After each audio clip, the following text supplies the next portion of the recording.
Sri SaiSatCharitra Chapter 6 Ramnavami Festival and Masjid Repairs. Efficacy of the touch of Guru's hand, Ramnavami Festival, its origin, transformation, etc. Repair to the Masjid. Before describing Ramnavami Festival and Masjid repairs, the author makes some preliminary remarks about Sadguru as follows. Efficacy of the touch of Guru's hand. Where real or Sadguru is the helmsman, he is sure to carry us safely and easily beyond the worldly ocean. The word Sadguru brings to mind Sai Baba. He appears to me as if standing before me and applying Udi to my forehead and placing his hand of blessing on my head. Then joy fills my heart and love overflows my eyes. Wonderful is the power of the touch of Guru's hand. The subtle body, which cannot be burned by worldly dissolving fire, is destroyed by the mere touch of Guru's hand, and the sins of many past births are cleansed and washed away. Even the speech of those whose heads feel annoyed when they hear religious or godly talks attain calmness. The seeing of Sai Baba's handsome form chokes our throat with love, makes our eyes overflowing with tears, and overwhelms our heart with emotion. It awakens in us, I am He, that is a Brahman consciousness. Manifests the joy of self-realization and dissolving the distinction of I and thou, then and there, and makes us one with the Supreme. When I began to write scriptures, at every step I was reminded of my Guru, Sadguru, and Sai Baba. And then Sai Baba assumes the form of Rama or Krishna and makes me listen to his life. For instance, when I sit to listen to Bhagavad, Sai becomes Krishna from top to toe, and I think he sings the Bhagavad or Uddhava Gita for the welfare of the devotees. When I begin to chit-chat, I am at once put in mind of Sai stories for enabling me to give illustrations. When I myself start to write anything, I cannot compose a few words or sentences.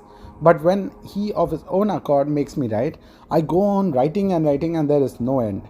When the disciple's egoism pops up, he presses it down with his hand and giving him his own power, makes him gain his object and thus satisfies and blesses him.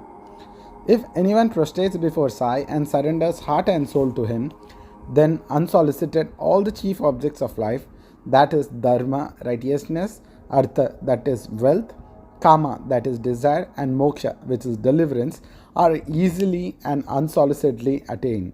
The four paths of karma, jnana, yoga, bhakti lead us separately to God. Of this, the path of bhakti is thorny and full of pits and ditches, and thus difficult to traverse. But if you, relying on your Sadguru, avoid the pits and thorns and walk straight, it will take you directly to the destination. So says definitely Sai Baba. After philosophizing of the self-existent Brahman, his power to create this world and the world created, and stating that all the three are ultimately one and the same, the author quotes Sai Baba's words guaranteeing the welfare of the bhaktas. There will never be any dearth or scarcity regarding food and clothes in my devotees' home. It is my special characteristic that I always look to and provide for the welfare of those devotees who worship me wholeheartedly with their mind and that is fixed on me. Lord Krishna has also said in the same in the Bhagavad Gita. Therefore strive not much for food and clothes. If you want anything, beg of the Lord. Leave worldly honors. Try to get Lord's grace and blessing and be honored in His court. Do not be deluded by worldly honor. The form of the deity should be firmly fixed on the mind. Let all the senses and the mind be ever devoted to the worship of the Lord. Let there be no attraction for any other thing. Fix the mind in remembering me always, so that it will not wander elsewhere towards body, wealth, and home. Then it will be calm, peaceful, and carefree. This is the sign of the mind, being well engaged in good company. If the mind is vagrant, it cannot be called well merged. After quoting these words, the author goes on to relate the story of Ramnavami festival in Shirdi. As Ramnavami is the greatest festival celebrated at Shirdi, another fuller account, as published in Sai Leela magazine of 1925, page 197, is also referred to, and a summary of the festival as related in both these accounts is attempted here. Origin. One Mr. Gopalrao Gun was a circle inspector of Kopargaon. He was a great devotee of Baba. He had 3 wives but had no issue. With Baba's blessing, a son was born to him. In this joy that he felt regarding the event, an idea of celebrating a fair or Urus occurred to him in the year 1897, and he placed it for consideration before other Shirdi devotees, that is Tatya Patil, Dada Kote Patil, and Madhavrao Deshpande. They all approved of the idea and got Sai Baba's permission and blessing. Then an application for getting the collector's sanction for celebrating the Urus was made. But as the village Kulkarni reported against holding the fair, the sanction was refused. But as Sai Baba had blessed it, they tried again and ultimately succeeded in getting the collector's sanction. The day for the Urus was fixed on the Ram Navami day. After having consultation with Sai Baba, it seems he had some end in view in this, the unification of the two fairs of festival, the Urus and the Ram Navami festival, and the unification of two communities, that is the Hindus and Muslims. As future events showed, this end or object was achieved. Though the permission was obtained, but other difficulties cropped up. Shirdi was a village and there was scarcity of water. There were two wells in the village. The one is in use dried up soon, and the water from the second was blackish. The brackish water was turned into sweet one by Sai Baba by throwing flowers into it. The water of the well was insufficient, so Tata Patil had to arrange to get water from a well by fixing moats, which is leather sacks, thereon at a considerable distance. Then temporary shops had to be constructed and wrestling boats arranged. Gopal Rao Gun had a friend by name Damu Anna Kasar of Hemadnagar. He also was similar unhappy in the matter of progeny. Though he married two wives, he too was blessed by Sai Baba with sons, and Mr. Gun prevailed upon his friend to prepare and supply one simple flag for the procession of the fair. He also succeeded in inducing Mr. Nana Sahib Nimonkar to supply another embroidered flag. Both these flags were taken in procession through the village and finally fixed at the two ends or corners of the masjid, which is called by Sai Baba as Dwarkamai. This is done even today. The sandal procession. There was another procession which was started in this fair. The idea of sandal procession originated with one Mr. Amir Shakar Dalal, a Mahmoodian Bhakta from Kola. This procession is held in honor of great Muslim saints. Sandal, that is chandan paste, and scrapings are put in the thali, which is a flat dishes, and there carried with incense burning before them in procession to the accompaniment of band and music through the village, and then after returning to the masjid, the contents of the dishes were thrown at the nimbar, which is the niche, and walls of the masjid with paint. This work was managed by Mr. Amir Shakar for the first 3 years, and then after by his wife. So on one day, the two processions, the flag by Hindus and the sandal by the Muslims, went on side by side, and they are still going on without any hitch. Arrangement. This day was very dear and sacred to the devotees of Sai Baba. Most of them turned out on the occasion and took a leading part in the management of the fair. Tatya Kotepatil looked after the outward affairs, while the internal management was entirely left to one Radha Krishna Mai, a female devotee of Baba. Her residence was full of guests on this occasion, and she had to look to their needs and also to arrange for all the paraphernalia of the fair. Another work which she willingly did was to wash out and clean and whitewash the entire masjid, its walls and floors, which were blackened and were full of soot on account of the ever-burning duni, which is the sacred fire of Sai Baba. This work she did during the night, while Sai Baba went to sleep every alternate day in the Chavdi.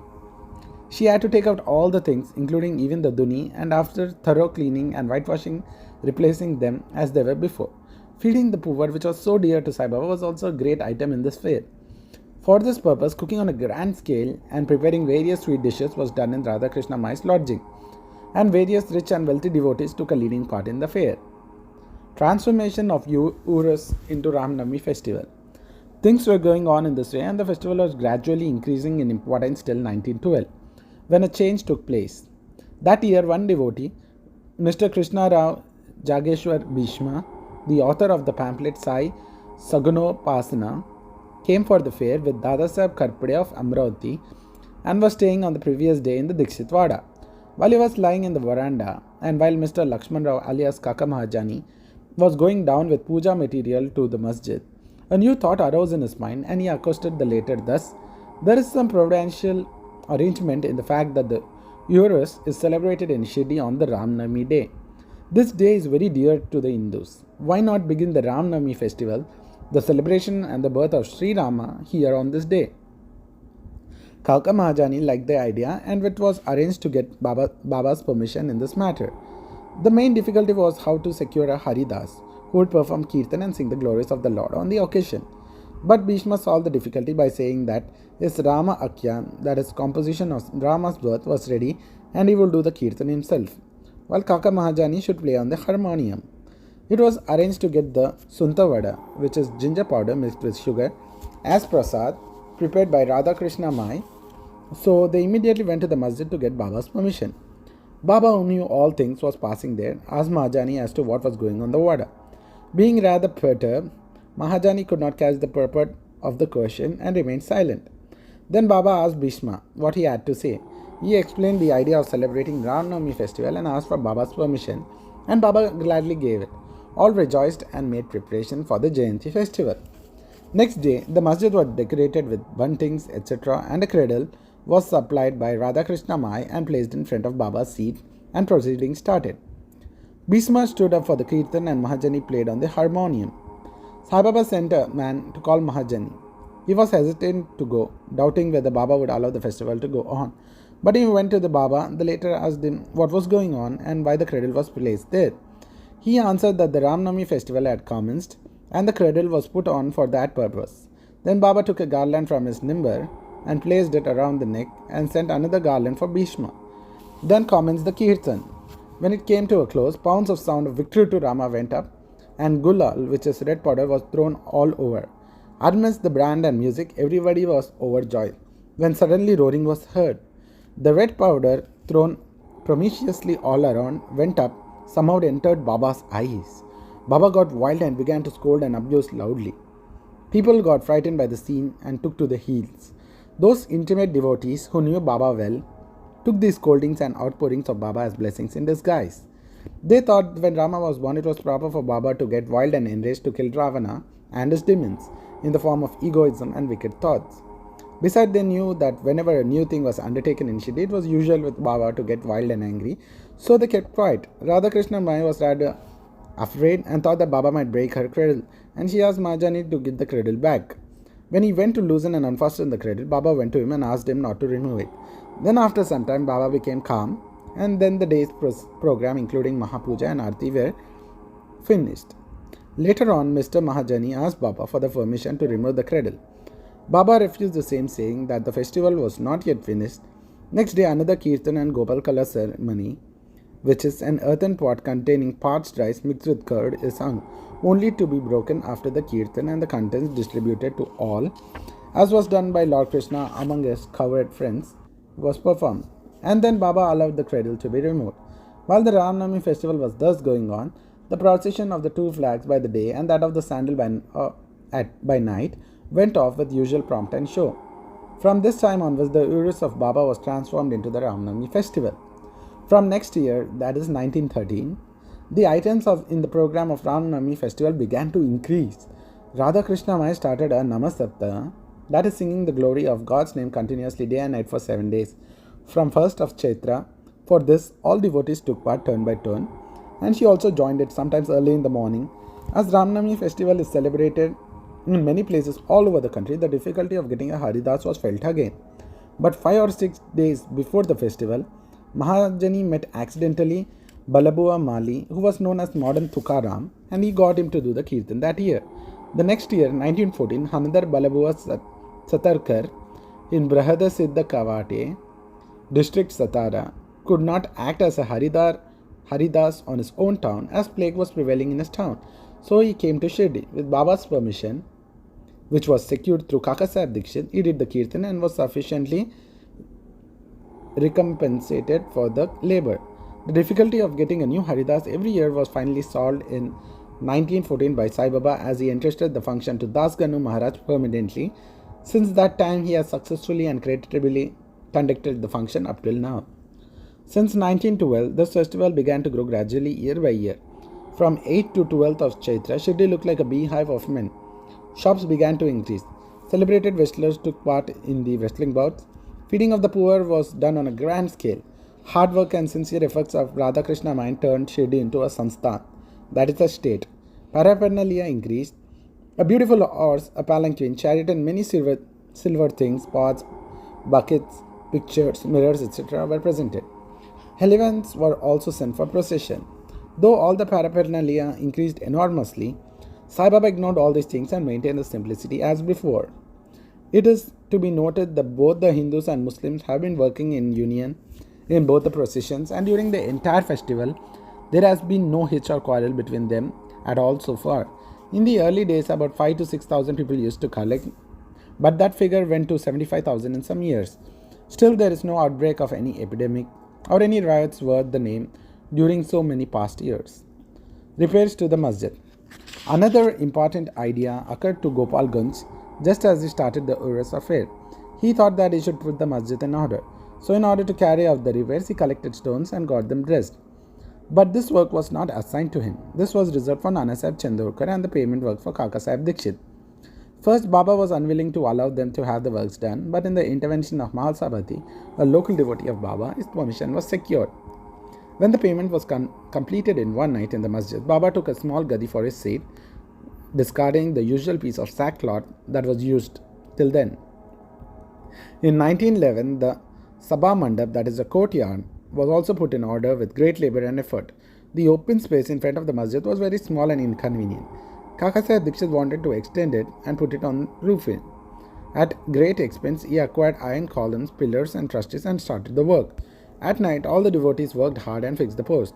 But Baba, when he returned from Chavdi next morning, uprooted them all and threw them out. Once it so appeared that Baba got very excited, caught the pole with one hand and began to shake and uproot it, and with the other hand caught the neck of Tatya Patil. He took by force Tatya's peta and struck a match, set it on fire and threw it in the pit. At this time, Baba's eyes flashed like burning ember. None dared to look at it. All got frightened. Baba took a rupee from his pocket and threw it in it, as if it were an offering on an auspicious occasion. Tatya also was very much frightened. None knew what was going to happen to Tatya and none dared to interfere. Bhagoji Shinde, the Lipo devotee of Baba, made a little boldly advance, but he was pushed out by Baba. Madhavrao was also treated similarly, he being pelted with brick pieces. So all those who went to intercede were similarly dealt with. But after some time, Baba's anger cooled down. He sat for a shopkeeper, got from him an embroidered peta, and himself tied it on Tatya's head, as if he was being given a special honor. All the people were wonderstruck to see the Baba's strange behavior. They were at a loss of know what enraged Baba so suddenly and what led him to assault Tatya Patil, and why his anger cooled down. The next moment, Baba was sometimes very calm and quiet and talked sweet things with love, but soon after, with or without the pretext, got enraged. Many such incidents may be related, but I do not know what to choose and what to omit. I therefore refer them as they occur to me. In the next chapter, the question whether Baba was Hindu or Muslim would be taken up, and his yogi practices and powers and other matters will be dealt with. Bo to Sri Sai, peace be to all.